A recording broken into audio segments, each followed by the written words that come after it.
हम सभी देवी देवताओं की भक्ति करते हैं, फिर भी दुखी क्यों हैं? यही बात जब संत रामपाल जी महाराज ने बोली तो लोगों को गलत लगने लगी। लेकिन संत जी ने जो बात बोली है वो पूरी तरह से सत्य है। इसमें उन्होंने गलत क्या कहा, जरा सुनिए इस बहन को। संत रामपाल जी महाराज जी से नाम दीक्षा लेने से पहले हम सारे तीज त्यौहार मनाते थे। ऐसा कोई व्रत नहीं था जो हमने किया ना हो, ऐसी कोई पूजा नहीं थी जो हमने की ना हो। सारे देवी देवताओं की भक्ति करते थे। और मेरे पापा ने जो वृंदावन में एक गुरुजी हैं उनसे नाम दीक्षा ले रखी थी और लगातार कंटिन्यूस 4 साल मेरे पापा हर पूर्णिमा को वृंदावन, मथुरा वृंदावन में गोवर्धन की परिक्रमा करने के लिए जाते थे। उन्हें परमात्मा की इतनी तलाश थी बहुत ज़्यादा, वो हमेशा हर बार पूरे परिवार को लेके वहाँ जाया करते थे, उनकी भक्ति करते थे, कृष्ण जी को मानते थे और भी जो देवी देवता होते हैं सारी तीज त्योहार सब कुछ करते थे। यह है रितु दासी, शिवपुरी MP से।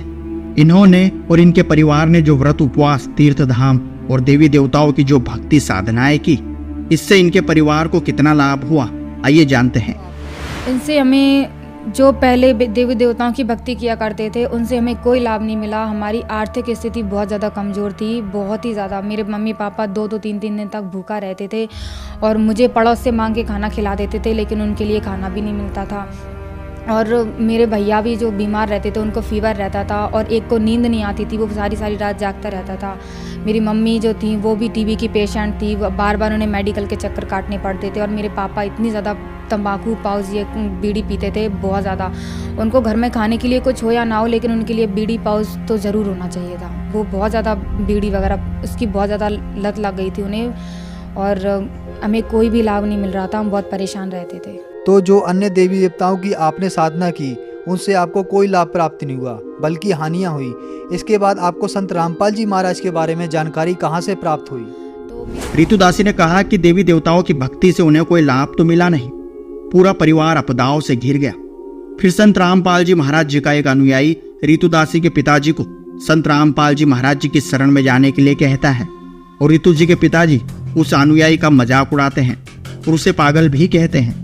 लेकिन फिर जब रितु जी के पिताजी संत रामपाल जी महाराज जी के ज्ञान को ठीक से समझते हैं तो वह खुद भी संत रामपाल जी महाराज जी की शरण में जाने के लिए तैयार हो जाते हैं। मेरे पापा इंदौर गए, वहाँ पे उन्हें एक भगत जी मिले, मोहनदास। उन्होंने मेरे पापा को ज्ञान बताया। वो पहले भद्रवास में ही हमारे यहाँ पास में गांव में मंदिर में रहते थे, क्योंकि वो मेंटली डिस्टर्ब थे।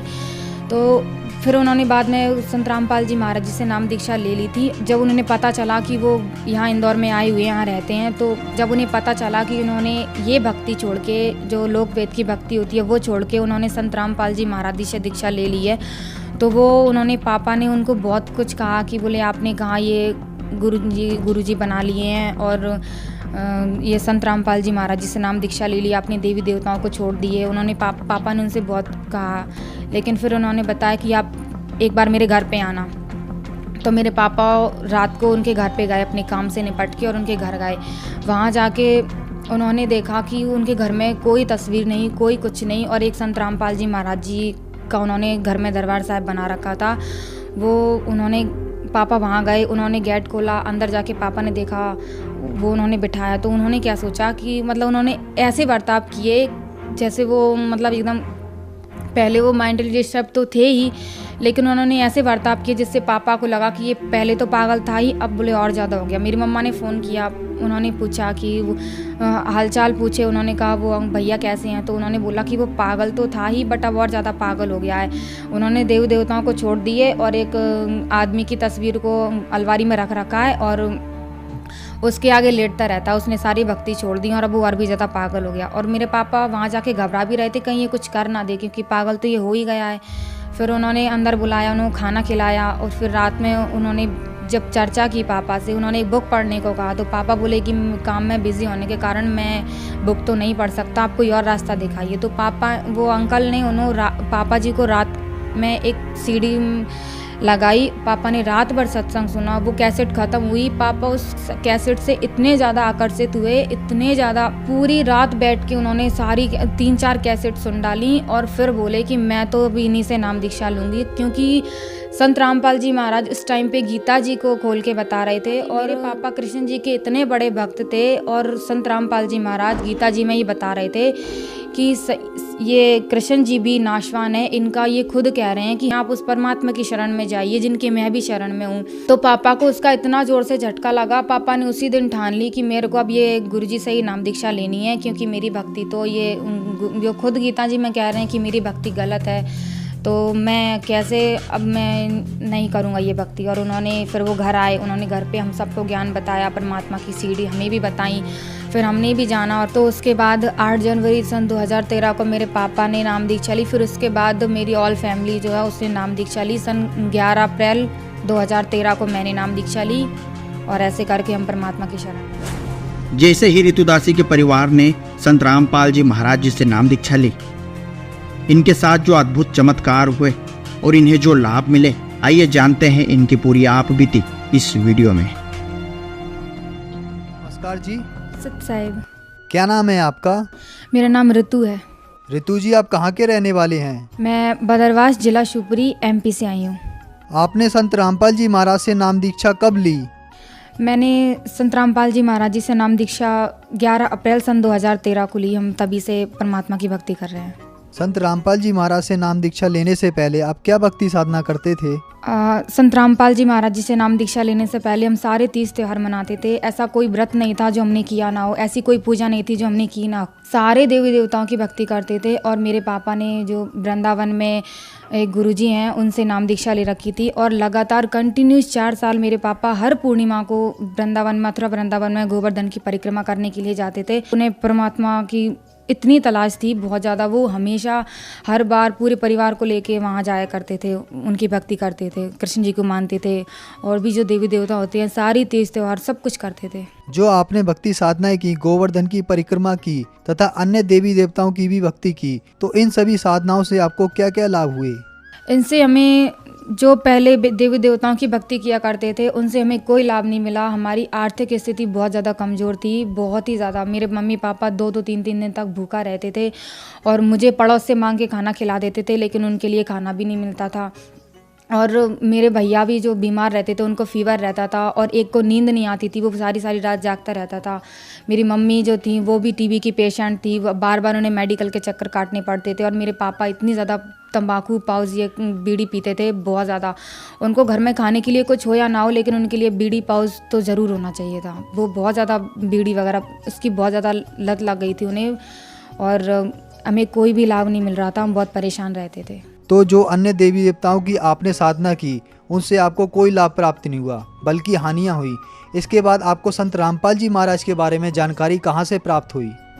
यही आर्थिक स्थिति का ही वो परेशानी थी, तो इसके चलते मेरे पापा ने, यहाँ पास में बड़ा शहर है इंदौर, वहाँ पे एक अंकल जी रहते हैं, उनके यहाँ पे जाने की सोचा कि वहाँ जाके और अच्छे से पैसे कमाएंगे और हमारी आर्थिक स्थिति फिर शायद अच्छी हो जाएगी, क्योंकि यहाँ पे हमारा काम भी नहीं चलता था। तो मेरे पापा इंदौर गए, वहाँ पे उन्हें एक भगत जी मिले, मोहनदास। उन्होंने मेरे पापा को ज्ञान बताया। वो पहले बदरवास में ही हमारे यहाँ पास में गांव में मंदिर में रहते थे, क्योंकि वो मेंटली डिस्टर्ब थे।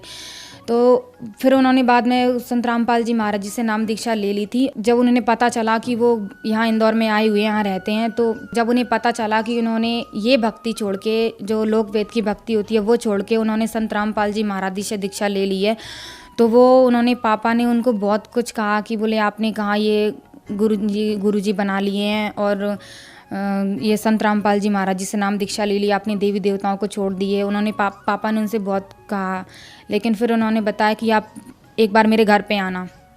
तो मेरे पापा रात को उनके घर पे गए, अपने काम से निपट के, और उनके घर गए।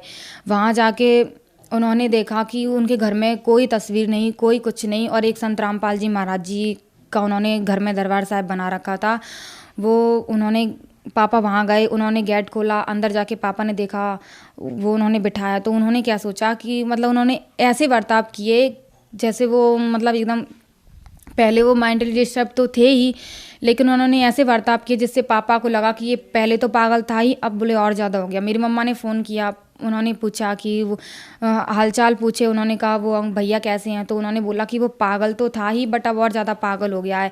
उन्होंने देवी देवताओं को छोड़ दिए, और एक आदमी की तस्वीर को अलमारी में रख रखा है, और उसके आगे लेटता रहता है। उसने सारी भक्ति छोड़ दी, और अब वो और भी ज़्यादा पागल हो गया। और मेरे पापा वहाँ जाके घबरा भी रहे थे कहीं ये कुछ कर ना दे, क्योंकि पागल तो ये हो ही गया है। फिर उन्होंने अंदर बुलाया, उन्होंने खाना खिलाया और फिर रात में उन्होंने जब चर्चा की पापा से, उन्होंने एक बुक पढ़ने को कहा। तो पापा बोले कि काम में बिज़ी होने के कारण मैं बुक तो नहीं पढ़ सकता, आप कोई और रास्ता दिखाइए। तो पापा, वो अंकल ने पापा जी को रात में एक सीडी लगाई। पापा ने रात भर सत्संग सुना। वो कैसेट ख़त्म हुई, पापा उस कैसेट से इतने ज़्यादा आकर्षित हुए, इतने ज़्यादा, पूरी रात बैठ के उन्होंने सारी 3-4 कैसेट सुन डाली और फिर बोले कि मैं तो अब इन्हीं से नाम दीक्षा लूँगी। क्योंकि संत रामपाल जी महाराज उस टाइम पे गीता जी को खोल के बता रहे थे और गीता जी, मेरे पापा कृष्ण जी के इतने बड़े भक्त थे और संत रामपाल जी महाराज गीता जी में ही बता रहे थे कि ये कृष्ण जी भी नाशवान है, इनका ये खुद कह रहे हैं कि आप उस परमात्मा की शरण में जाइए जिनके मैं भी शरण में हूँ। तो पापा को उसका इतना ज़ोर से झटका लगा, पापा ने उसी दिन ठान ली कि मेरे को अब ये गुरुजी से ही नाम दीक्षा लेनी है, क्योंकि मेरी भक्ति तो ये जो खुद गीता जी में कह रहे हैं कि मेरी भक्ति गलत है, तो मैं कैसे, अब मैं नहीं करूँगा ये भक्ति। और उन्होंने फिर वो घर आए, उन्होंने घर पे हम सबको ज्ञान बताया, परमात्मा की सीढ़ी हमें भी बताई, फिर हमने भी जाना। और तो उसके बाद 8 जनवरी सन 2013 को मेरे पापा ने नाम दीक्षा ली। फिर उसके बाद मेरी ऑल फैमिली जो है उसने नाम दीक्षा ली। सन 11 अप्रैल 2013 को मैंने नाम दीक्षा ली और ऐसे करके हम परमात्मा की शरण में आए। आपने बताया कि आपने 2013 में संत रामपाल जी महाराज से नाम दीक्षा ली और 2014 में संत रामपाल जी जब जेल में गए तो मीडिया में बताया गया कि संत रामपाल जी के यहाँ से नाम दीक्षा लेने के लिए पैसे लिए जाते थे।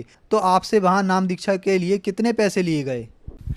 हमसे वहाँ पे कोई पैसा नहीं लिया गया। हम वहाँ पे गए, वहाँ जाके हमें फ्री खाना मिला, फ्री रहना, रजाई वगैरह सब कुछ फ्री दिया और हमसे एक भी पैसा नहीं लिया वहाँ पे नाम दीक्षा देने का। और नहीं तो हम कहीं और जो संतों के पास जाते हैं वहाँ पे चढ़ावा अलग से लेते हैं, वहाँ पे दान भी करना पड़ता है और बहुत कुछ भी चीज़ बिना पैसों के वहाँ मिलती नहीं है। लेकिन यहाँ संत रामपाल जी महाराज जी के आगे यहाँ दरबार में हम गए तो वहाँ पे हमें सब कुछ फ्री मिला, दर्शन भी हमने फ्री में किए, कोई चढ़ावा नहीं, कोई पैसा नहीं, कुछ भी नहीं। और जो ये लोग कहते हैं कि वहाँ पे पैसे लेते हैं, सब झूठ है। मीडिया ने ये सब झूठ बोल रखा है हमारे गुरुजी को बदनाम करने के लिए। उन्होंने ये सारी बातें झूठी कही हैं कि ये जो पैसे लेते हैं, बट वहाँ पे कोई पैसे नहीं लेते, ये लोगों का भ्रम है। वो लोग इसलिए बोलते हैं कि कोई संत रामपाल जी महाराज जी से नाम दीक्षा ना ले पाए, इसीलिए वो मीडिया में पैसे लेकर झूठ बोलते हैं। संत रामपाल जी महाराज से नाम दीक्षा लेने के बाद आपको क्या लाभ प्राप्त हुए? संत रामपाल जी महाराज जी से नाम दीक्षा लेने के बाद हमें बहुत सारे लाभ मिले। सबसे पहले तो हमें परमात्मा का मार्ग मिला, सद्भक्ति मिली। बंदी छोड़ सतगुरु रामपाल जी महाराज जी की शरण में आने के बाद बहुत सारे लाभ मिले। मेरा भैया है, उसको रात को नींद नहीं आती थी। संत रामपाल जी महाराज जी की शरण में आने के बाद अब वो आराम से सोता है, उसे कोई प्रॉब्लम नहीं है। मेरा एक छोटा भाई है, वो 4 साल का था। संत रामपाल जी महाराज जी से नाम दीक्षा लेने से पहले वो बहुत बीमार रहा करता था, उसको बहुत ज़्यादा फीवर आया करता था, लेकिन अब वो बिल्कुल ठीक है। संत रामपाल जी महाराज जी की शरण में आने के बाद वो अब बिल्कुल उसको फीवर नहीं आता। मेरी मम्मी भी टीबी की पेशेंट थी, जिसके चलते उन्हें बार बार मेडिकल्स के चक्कर काटने पड़ते थे।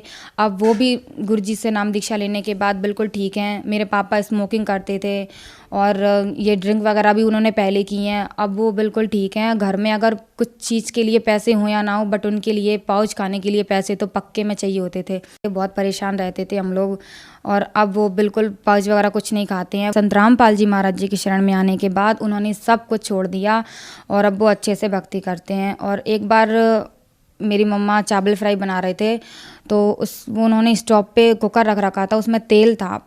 वो उसका तेल का ताप इतना ज़्यादा हो गया था कि उसमें आग लगने वाली थी। मेरे पापा ने बोला कि इसको ना थोड़ा डाउन मोड पे कर दो, ये बहुत ज़्यादा हो गया, इसमें आग लग जाएगी। तो मम्मी ने उसको नीचे उसको डाउन करने के लिए हाथ दिया तो वो उनका हाथ कुकर के हैंडल में लग गया और वो कुकर नीचे गिर गया। मम्मी ने उसको पकड़ने की कोशिश की तो वो उनका हाथ उसमें कुकर के अंदर ही आ गया और वो उनके हाथ, सारा तेल उनके हाथ पे गिर गया। कहाँ उस हाथ को खोल जाना था, लेकिन परमात्मा की शरण में गुरुजी से नाम दीक्षा लेने के बाद हमें इतना लाभ हुआ कि मम्मी का हाथ रेड भी नहीं हुआ, वो बिल्कुल भी उनको खरोंच भी नहीं आई, वो बिल्कुल भी नहीं जला। पापा मम्मी चिल्लाई कि हाय मैं तो जल गई। फिर पापा ने बोला कि आप घबराओ नहीं, ऐसे जल गया तो जल जाने दो, परमात्मा के सामने अरदास लगाओ दंडवत प्रणाम करके और अमृत जल पी लो, मालिक दया कर देंगे। तो मेरी मम्मी ने अमृत जल पिया, उन्हें कुछ भी नहीं हुआ। कहाँ उस हाथ को जल जाना चाहिए था, लेकिन उन्हें कुछ भी नहीं हुआ। और एक बार हमारे घर में वो एक बहुत जहरीला सांप था, वो आ गया था। हम घर में 5 सदस्य हैं, लाइन से सोते थे। सबके ऊपर चढ़ गया था। मेरे भाई, एक बड़े भाई ने तो उस पर पैर भी रख दिया, लेकिन परमात्मा ने उसका मुंह नहीं खुलने दिया। और ऐसे परमात्मा ने बार बार हमें बचाया। अब आज भी अगर घर में भगत लोग आते हैं, अगर आटा भी खत्म हो जाता है तो परमात्मा कैसे टंकी में बढ़ा देते हैं पता नहीं चलता, कैसे हमें पैसे मिल जाते हैं कोई पता नहीं चलता। पहले इतना काम करते थे तो भी हमारे पास पैसे नहीं आते थे, लेकिन आज हम ज़रूरत से भी बहुत कम काम करते हैं, लेकिन फिर भी परमात्मा की कहाँ से दया हो जाती है कोई पता नहीं चलता। अब संत रामपाल जी महाराज जी की शरण में आने के बाद हमें किसी भी तरह की कोई परेशानी नहीं है। हम बहुत अच्छे से रहते हैं। हमारी जो आर्थिक, शारीरिक, भौतिक, मानसिक जितनी भी परेशानियां थीं वो सब खत्म हो चुकी हैं और हम एक सिंपल मैन की तरह अच्छे से अपना जीवन व्यतीत करते हैं, परमात्मा की भक्ति करते हैं। संत रामपाल जी महाराज की शरण में आने के बाद आपने बताया कि आपको बहुत सारे लाभ प्राप्त हुए, तो जो समाज आज आपको देख रहा है उनको आप क्या संदेश देना चाहते हैं? मैं तो उस भगत समाज को, साधक समाज को, जो कि आज मंदिर मस्जिदों में ठोकरें खाते फिरते हैं, मैं उनको यही कहना चाहूँगी कि वो जल्द से जल्द मालिक की शरण में आएँ, क्योंकि ये संत रामपाल जी महाराज जी जो भक्ति बताते हैं बस यही कंप्लीट है। और आप कहीं भी जाओगे वो भक्ति वहाँ पे कंप्लीट नहीं बताते, उनसे आपको कोई लाभ नहीं होने वाला है। यहाँ संत रामपाल जी महाराज जी की शरण में आने के बाद आपको सभी तरह के लाभ मिलेंगे अपना, और सबसे बड़ा लाभ तो मोक्ष का मार्ग मिलेगा, जिसके लिए हमारी जो साधु संतों ने जो प्राचीन में चले गए हैं, वो उन्होंने वर्षों तक तपस्या करके भी उन्हें जो चीज़ नहीं मिली वो यहाँ संत रामपाल जी महाराज जी की शरण में आने के बाद मिलेगी। परमात्मा की भक्ति मिलेगी, मोक्ष मिलेगा, सभी तरह के लाभ मिलेंगे और अपना मनुष्य जन्म का उद्धार होगा, हमें कल्याण का मार्ग मिलेगा। तो संत रामपाल जी महाराज से भक्ति साधना कैसे ले सकते हैं? संत रामपाल जी महाराज जी के आज कई चैनलों पे सत्संग आते हैं, उनके नीचे जो पीली पट्टी लाइन भी आती है उस पर कई सारे कांटेक्ट नंबर भी दिए होते हैं, आप उन पे कांटेक्ट कर सकते हैं और संत रामपाल जी महाराज जी से नाम दीक्षा लेने का पूछ सकते हैं। वहाँ पे भगत आपको नज़दीक के नामदान सेंटर बता देंगे, वहाँ पे जाके आप नाम दीक्षा ले सकते हैं और अपना कल्याण करवा सकते हैं, क्योंकि परमात्मा बंदी चोर सतगुरु रामपाल जी महाराज बताते हैं कि ये जो मनुष्य का शरीर मिला है ये बहुत अनमोल है और इस मनुष्य जन्म में रह के हमें सिर्फ भक्ति करनी चाहिए, कुछ नहीं करना चाहिए। ये लोग वेद के जो साधन होते हैं ये तो कई योनि वाले जानवर भी करते हैं, जो हमारे काम होते हैं वो सब करते हैं, संतान उत्पत्ति भी होती है, लेकिन संत रामपाल जी महाराज जी जो भक्ति बताते हैं वो भक्ति मार्ग कहीं नहीं है।